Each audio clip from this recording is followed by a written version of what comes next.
Okay, the PFA and the Premier League are still at loggerheads over player wage cuts or deferrals to wages. The PFA want wage deferrals, which make more economic sense for the long term because the taxman will lose money. And the players have actually come out and they're not as thick as people and the media portray them.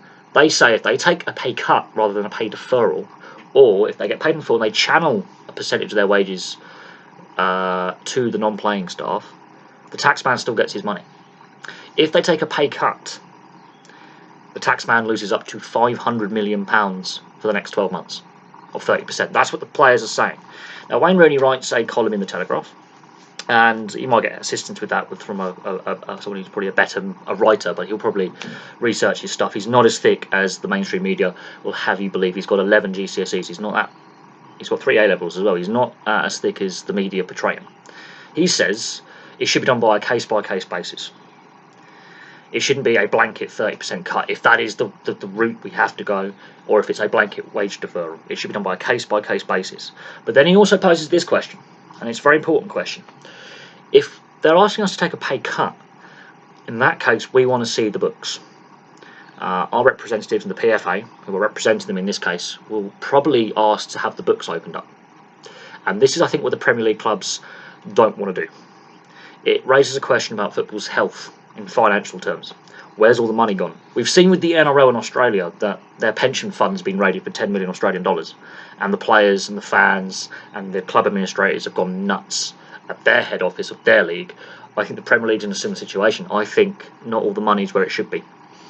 And when a club like Liverpool is furloughing staff and a club like Tottenham, these are bigger clubs with more finance, are laying off staff and furloughing staff, it does raise questions about how clubs are run and where the money's going. With the big TV deal and the gate receipts and the merchandise receipts and all their sponsorship deals, it does raise questions about where all the money's gone. And it won't be long. If this carries on, more clubs will be forced to do what Liverpool have done, Tottenham, Newcastle, Norwich, Bournemouth, Brighton. Now, some of the small clubs like Brighton, Bournemouth and Norwich have less revenue streams. They're not Champions League clubs. They're mid to lower table Premier League clubs.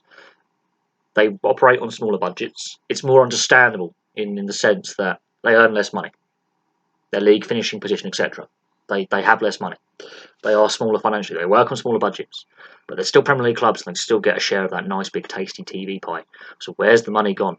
If the bigger clubs like Liverpool and like Tottenham, who played out that Champions League final last season, if they're furloughing staff, it does raise a question. And I wouldn't be surprised at some point in the discussions the PFA go, if you want to go and tell our members you want to cut their wages by 30%, we're going to demand to see the books. And that then puts the pressure back on the Premier League and the FA. And the EFL as well. It puts the pressure back on the league organisations and the clubs. And this could carry on, and this could have really big consequences for how football is governed going forward, because there's been years of questions of poor governance and transparency, and it does raise questions about where the money's gone. We know, as I say, the NRL, done a video on this, the NRL has been dipping in to their league's pension pot. 10 million Australian dollars has been misappropriated, it seems, and not put where it's meant to be. And the players, the club officials and the fans and the media are up in arms in Australia about one of their big leagues, the money's disappeared.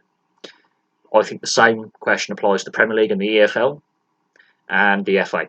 And if the clubs are demanding players take this blanket wage cut, the PFA will then demand the books be open. It's going to be very interesting. Neither side comes out a winner. I think the players haven't helped their cause and their case by their exorbitant wages, but they do make a good point. If you cut our wages, the taxman gets £500 million less in tax revenue than if you defer our wages. Or we come to an agreement with the clubs where we funnel our wages to the non-playing staff, a percentage of them, to keep them paid and employed. So we're in interesting times, and only one club, the players have agreed to a wage deferral, a wage cut of 50%, and that's Birmingham City, to make sure all club employees are retained. And that was done with the club, with the players having a group meeting, the non-playing staff being involved as well. It was a whole club decision, and it was voted upon, and it went unanimously. That shows how a club can do this without the players going on strike, let's say, when the season resumes. So it's going to be interesting to see what happens. There is some more football news coming out with UEFA saying that the Champions League and Europa League may be abandoned. So that's a further hit to revenues, but it does raise the question about football governance and where the money goes. Thank you very much for watching. Place your thoughts below, and I'll have some more videos for you very, very soon.